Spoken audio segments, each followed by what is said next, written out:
Ethiopian airlines flight 961 Hind महासागर के ऊपर उड़ रही है। यह अदीस अबाबा से नैरोबी की नियमित उड़ान है, जिसमें 175 लोग सवार हैं। सब कुछ सामान्य लगता है, लेकिन अचानक हालात बदल जाते हैं। 3 हाईजैकर्स जबरन कॉकपिट में घुस जाते हैं। यह एक हाईजैक है, हमारी बात मानो वरना तुम्हारी जिंदगी यहीं खत्म हो जाएगी। वे पायलट को मजबूर करते हैं कि विमान को हजारों मील दूर ऑस्ट्रेलिया ले जाए। पायलट समझाने की कोशिश करते हैं, लेकिन हाईजैकर्स मानने को तैयार नहीं। ईंधन खत्म हो रहा है, नीचे अंतहीन महासागर फैला है, समय तेजी से निकल रहा है। क्या पायलट असंभव को संभव कर पाएंगे, या यह उड़ान हमेशा के लिए तबाही की कहानी बन जाएगी? आइए जानते हैं।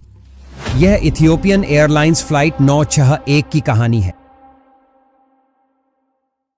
यह अदीस अबाबा इथियोपिया में एक शांत शनिवार सुबह थी। इथियोपियन एयरलाइंस की फ्लाइट 961 उड़ान भरने की तैयारी कर रही थी, जो कई स्टॉप लेते हुए अपने अंतिम गंतव्य अबिजान, वेस्ट अफ्रीका तक पहुंचने वाली थी। इस उड़ान को नैरोबी, ब्राज़ाविल और लागोस में रुकना था, जिसमें इसे कुल लगभग 6186 किलोमीटर की दूरी तय करनी थी। यह एक सामान्य उड़ान होनी चाहिए थी, लेकिन विमान में सवार किसी भी व्यक्ति को यह अंदाजा नहीं था कि कुछ ही घंटों में उनकी जिंदगी खतरनाक हाईजैकर्स के हाथों में होने वाली थी।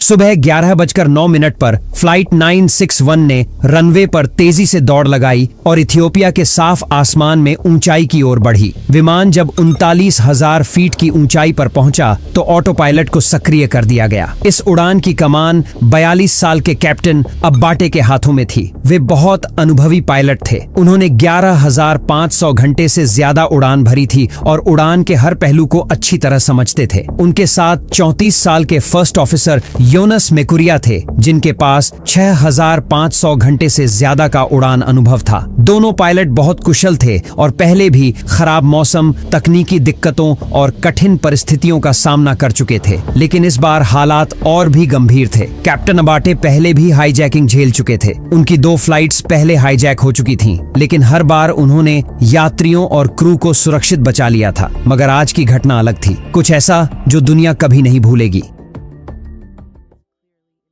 फ्लाइट में कुल 164 यात्री सवार थे, जिनमें 20 भारतीय नागरिक भी शामिल थे। इसके अलावा 12 फ्लाइट अटेंडेंट और 2 पायलट भी इस यात्रा का हिस्सा थे। विमान जब अपनी ऊंचाई पर पहुंचा तो सब कुछ सामान्य लग रहा था, लेकिन विमान के पिछले हिस्से में 3 युवा इथियोपियाई यात्री अलग ही दुनिया में खोए हुए थे। उनकी आंखों में गहरी सोच थी और उनके मन में एक खतरनाक योजना जन्म ले रही थी। ये तीनों हाल ही में यूनिवर्सिटी से ग्रेजुएट हुए थे, लेकिन बेरोजगार थे। वे नैरोबी जाने के लिए इस फ्लाइट में बैठे थे ताकि वहां नौकरी और बेहतर मौके तलाश सकें। उड़ान के दौरान उन्होंने इन फ्लाइट मैगजीन के पन्ने पलटने शुरू किए। तभी उनकी नजर एक बेहद खास जानकारी पर पड़ी। उन्हें पता चला कि वे जिस विमान में सवार थे वो बिना रुके 11 घंटे से भी ज्यादा उड़ान भर सकता था। यह जानकर उनकी सोच अचानक बदल गई। अब उनका गंतव्य नैरोबी नहीं रहा, बल्कि उनके दिमाग में सिर्फ एक ही ख्याल था, अफ्रीका से हमेशा के लिए भाग निकलना। उन्होंने सोचा कि अगर वे इस प्लेन को अपने कब्जे में ले लें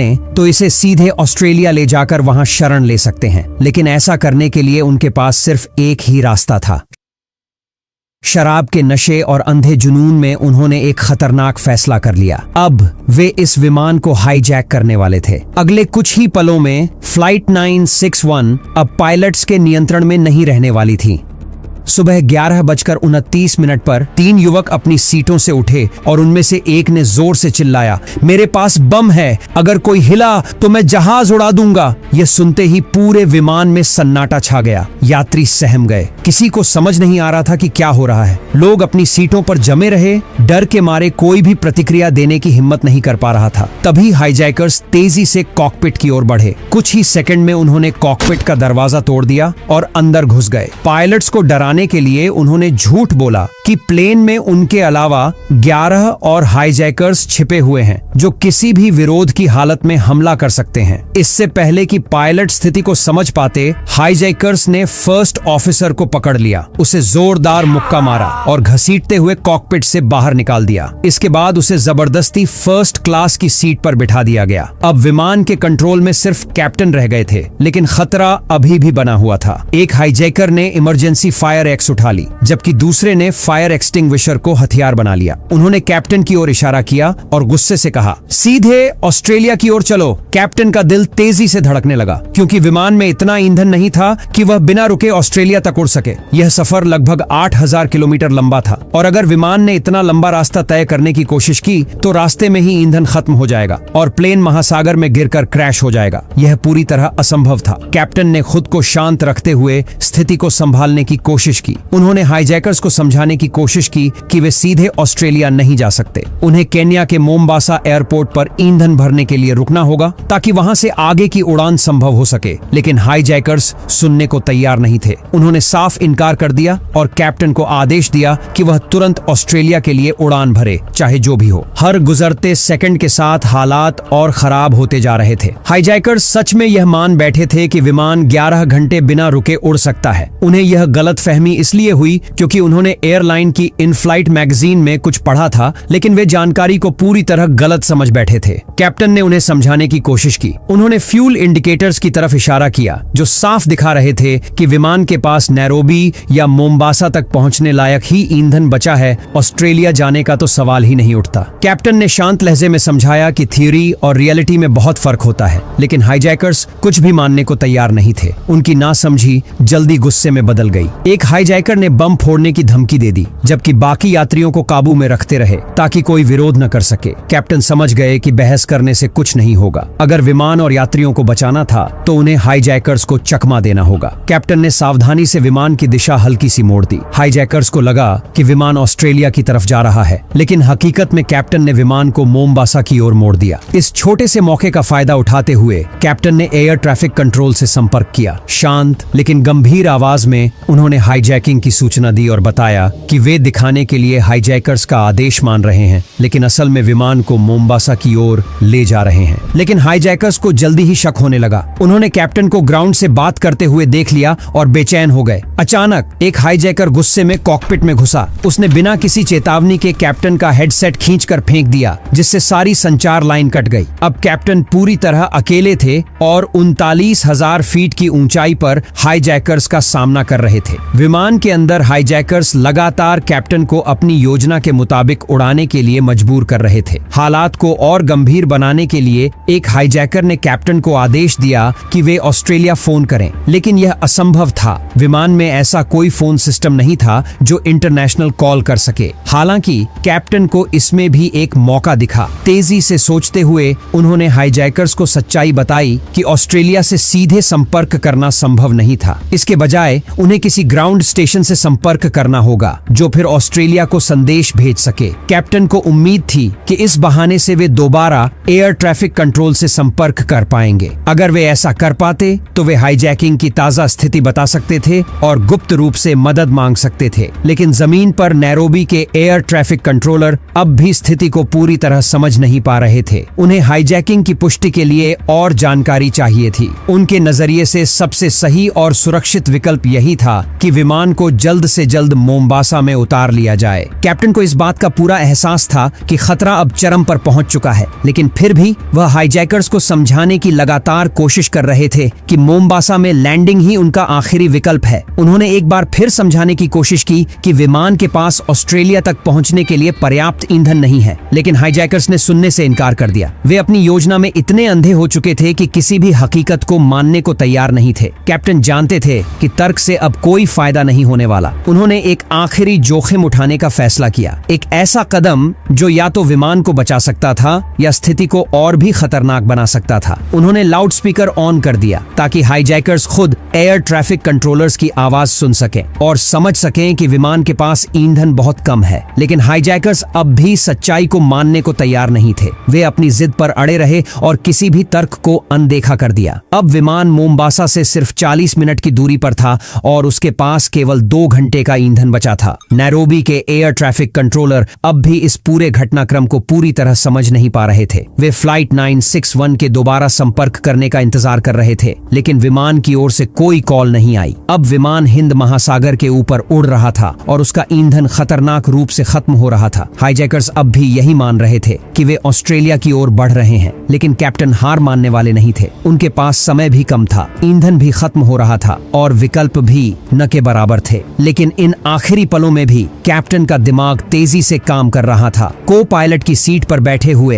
कैप्टन ने विमान को कोमोरोस आइलैंड्स की ओर मोड़ दिया। उन्होंने पहले ही कैलकुलेट कर लिया था कि विमान के पास ईंधन खत्म होने से ठीक पहले यह क्षेत्र आ सकता है। अगर वे इन द्वीपों के करीब रह पाए तो हो सकता है कि किसी एयरपोर्ट पर सुरक्षित लैंडिंग का कोई मौका मिल जाए। इसी दौरान हाईजैकर्स का लीडर, जिसने जबरदस्ती कैप्टन की सीट पर कब्जा कर लिया था, नशे में धुत विस्की पीते हुए प्लेन के कंट्रोल्स से खेल रहा था। उसे बिल्कुल भी अंदाजा नहीं था कि विमान कैसे काम करता है। वह कॉकपिट के बटन और लीवर को ऐसे दबा रहा था जैसे कोई बच्चा खिलौने से खेल रहा हो। कैप्टन ने एक बार फिर चेतावनी दी और फ्यूल इंडिकेटर्स की ओर इशारा किया। उम्मीद थी कि शायद इस बार हाईजैकर्स हालात की गंभीरता को समझेंगे, लेकिन हाईजैकर्स ने फिर से उनकी बात अनसुनी कर दी। उनका लीडर, जिसे विमान संचालन की कोई समझ नहीं थी, कॉकपिट के कंट्रोल्स के साथ छेड़छाड़ करता रहा। इससे स्थिति और भी ज्यादा खतरनाक होती जा रही थी। अब कैप्टन समझ चुके थे कि उनके पास बहुत ही कम विकल्प बचे हैं। उनकी आखिरी उम्मीद थी कि किसी तरह विमान को हवा में बनाए रखा जाए जब तक कि फ्यूल पूरी तरह खत्म न हो जाए। उसके बाद वह विमान को ग्लाइड करते हुए कोमोरोस आइलैंड्स की ओर मोड़ने की कोशिश करेंगे और किसी एयरपोर्ट पर इमरजेंसी लैंडिंग करेंगे। दोपहर 2:41 पर फ्यूल पूरी तरह खत्म हो गया। इंजन अब भी चल रहे थे, लेकिन ज्यादा देर तक नहीं। क्रैश से 41 मिनट पहले विमान कोमोरोस आइलैंड्स के और करीब पहुंच चुका था और अब भी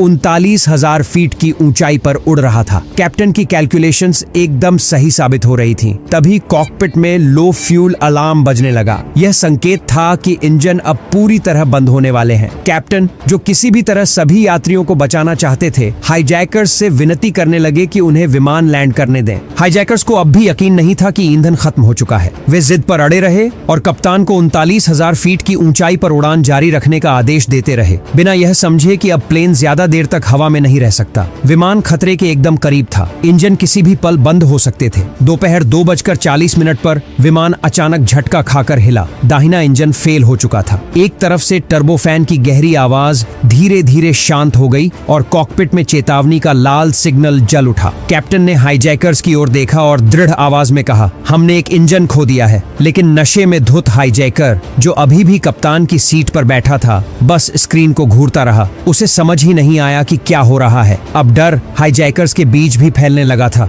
वे अपने ही अपहरण पर नियंत्रण खोते जा रहे थे। हालात तेजी से बिगड़ रहे थे और अब फैसला लेने के लिए ज्यादा वक्त नहीं बचा था। यह सुनते ही केबिन में मौजूद यात्रियों की सांसें थम गईं। कुछ लोग डर के मारे चीख पड़े। कैप्टन ने धीरे धीरे प्लेन को कोमोरोस द्वीपों की ओर मोड़ना शुरू कर दिया, क्योंकि बचने का सिर्फ एक ही तरीका था, जमीन के पास रहना। लेकिन हाईजैकर्स को यह मंजूर नहीं था। उनमें से एक गुस्से में कॉकपिट में घुसा, माइक्रोफोन छीन लिया और चिल्लाया, तुम झूठ बोल रहे हो, ऑस्ट्रेलिया की ओर चलो। लेकिन अब बहस करने का समय नहीं था। दाहिना इंजन पूरी तरह बंद हो चुका था और विमान तेजी से रफ्तार खो रहा था। कैप्टन पूरी तरह विमान को स्थिर रखने और इसे द्वीप की ओर ग्लाइड कराने की कोशिश कर रहे थे। तभी हाईजैकर्स घबरा गए। उन्हें एहसास हुआ कि विमान नीचे गिर रहा है। उनमें से एक ने कॉकपिट के कंट्रोल्स को पकड़ लिया और जोर से पीछे खींचने लगा, यह सोचकर कि विमान ऊपर चढ़ जाएगा। अचानक विमान जोर से हिलने लगा। ऑटो पायलट बंद हो गया और प्लेन एक तरफ झुक गया। यात्री घबरा कर चीख पड़े। इस झटके की वजह से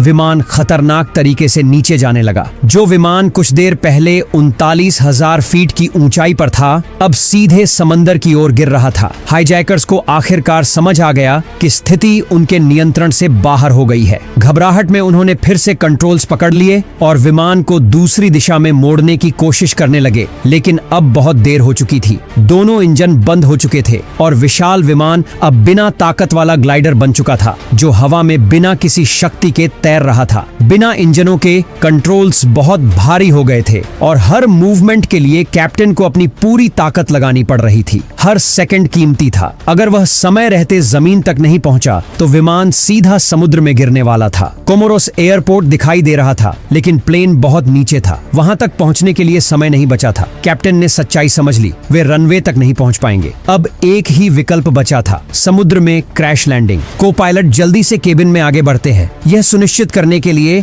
कि सभी यात्री इमरजेंसी लैंडिंग के लिए तैयार हैं या नहीं। तभी उन्होंने एक भयानक गलती देखी। कई यात्रियों ने पहले ही अपने लाइफ जैकेट फुला लिए थे। यह एक घातक गलती थी, क्योंकि अगर विमान डूबने लगा तो ये जैकेट उन्हें पानी में फंसा देंगी और बाहर निकलना नामुमकिन हो जाएगा। इन्हें फुलाओ मत, जब तक विमान से बाहर न निकलो लाइफ जैकेट मत फुलाओ, को पायलट ने जोर से चिल्लाया। कुछ यात्रियों ने हवा निकालने की कोशिश की, लेकिन बाकी इतने डर गए थे कि कोई प्रतिक्रिया नहीं दे सके। समुद्र तेजी से करीब आ रहा था, अब सिर्फ कुछ सेकंड बचे थे। कैप्टन अपनी जिंदगी की सबसे कठिन लैंडिंग के लिए तैयार थे। विशाल विमान, जो अब पूरी तरह से एक शांत ग्लाइडर बन चुका था, समुद्र से टकराने ही वाला था। केबिन में यात्री अपनी सीटों को कसकर पकड़े हुए थे, सांस रोके बैठे थे। नीचे समुद्र की लहरें तेजी से बढ़ रही थीं। कैप्टन की नजरें लैंडिंग की सही जगह खोज रही थीं, कहीं ऐसा स्थान जहां बचाव की थोड़ी भी संभावना हो। लेकिन वक्त खत्म हो रहा था। विमान कुछ ही सेकंड में पानी से टकराने वाला था। विमान पहले थोड़ा बाईं ओर झुका हुआ था और जैसे ही बायां इंजन और पंख समुद्र की सतह से टकराए, विनाशकारी घटना घट गई। अधिकतर फ्यूजलाज तुरंत डूब गया, सिर्फ पिछला हिस्सा पानी की सतह पर तैरता रह गया। केबिन के अंदर चीख पुकार अब एक भयानक त्रासदी में बदल गई थी। कई यात्रियों ने पहले ही लाइफ जैकेट फुला ली थी, उन्हें इस खतरे का अंदाजा ही नहीं था। पानी तेजी से अंदर भरने लगा और वे फंस गए। बाहर निकलने का कोई रास्ता नहीं बचा। स्थानीय लोग, पर्यटक और यहाँ तक कि स्कूबा डाइवर्स भी तुरंत बचाव के लिए कूद पड़े। उनमें से कुछ फ्रांसीसी और भारतीय डॉक्टर थे जो छुट्टियों पर आए थे। एक पर्यटक जो किनारे पर खड़ा था, विमान को फिल्मा रहा था, यह सोचकर कि यह किसी एयर शो का हिस्सा है, लेकिन उसने अनजाने में इतिहास की सबसे चौंकाने वाली विमान दुर्घटनाओं में से एक को कैमरे में कैद कर लिया। विमान में सवार 175 लोगों में से 125 लोगों की मौत हो गई, जिनमें 119 यात्री, 6 क्रू मेंबर और सभी 3 हाईजैकर्स शामिल थे। कई यात्री शुरुआत में हुई क्रैश लैंडिंग में बच गए थे, लेकिन अफरा तफरी में कुछ लोगों ने कैप्टन की चेतावनी नहीं सुनी या उसे नजरअंदाज कर दिया कि विमान के अंदर लाइफ जैकेट न फुलाएं। जब पानी केबिन में तेजी से भरने लगा तो फुलाए गए जैकेट ने उन्हें छत की ओर धकेल दिया, जिससे वे फंस गए और बाहर निकलने का कोई रास्ता नहीं बचा। अनुमान है कि 60 से 80 यात्री अपनी सीट बेल्ट में फंसे रह गए और डूब गए। केवल 50 लोग जीवित बच सके, जिनमें कैप्टन और को पायलट भी शामिल थे, जिन्होंने अंतिम क्षण तक अधिक से अधिक लोगों की जान बचाने के लिए संघर्ष किया। जीवित बचे लोगों को पहले क्रैश साइट से सिर्फ 2 किलोमीटर दूर एक अस्पताल ले जाया गया और बाद में उन्हें मोरोनी के एक अन्य मेडिकल सेंटर में शिफ्ट कर दिया गया। 30 नवंबर 1996 को उन लोगों की याद में एक श्रद्धांजलि सभा आयोजित की गई, जिन्होंने इस त्रासदी में अपनी जान गंवाई। यह घटना दुनिया भर में प्रसिद्ध हो गई क्योंकि यह कैमरे में रिकॉर्ड हो गई थी। यह उन दुर्लभ मौकों में से एक था जब किसी बड़े यात्री विमान को समुद्र में लैंड करना पड़ा और पहली बार यह किसी अपहरण के कारण हुआ था। कैप्टन और फर्स्ट ऑफिसर दोनों को उनकी बहादुरी के लिए एविएशन अवार्ड से सम्मानित किया गया और वे आगे भी इथियोपियन एयरलाइंस के लिए उड़ान भरते रहे। बाद में कैप्टन अबाटे ने कहा कि असली हीरो उनके को पायलट योनस थे, जिन्होंने घायल और खून से लथपथ होने के बावजूद हाईजैकर्स से मुकाबला किया, जिससे अबाटे को विमान को लैंड कराने के लिए जरूरी समय मिल गया। पूरी जांच के बाद अधिकारियों ने पुष्टि की कि यह दुर्घटना हाईजैकर्स की वजह से हुई, जिसके कारण ईंधन समाप्त हो गया, इंजन फेल हो गए और यह हादसा टाला नहीं जा सका। अगर इस कहानी ने आपको सोचने पर मजबूर कर दिया तो पाकिस्तान इंटरनेशनल एयरलाइंस फ्लाइट 661 की कहानी आपको और भी हैरान कर देगी। उस दिन ऐसा क्या हुआ था जिसे पाकिस्तान आज तक नहीं भूल पाया? जानने के लिए अभी क्लिक करें।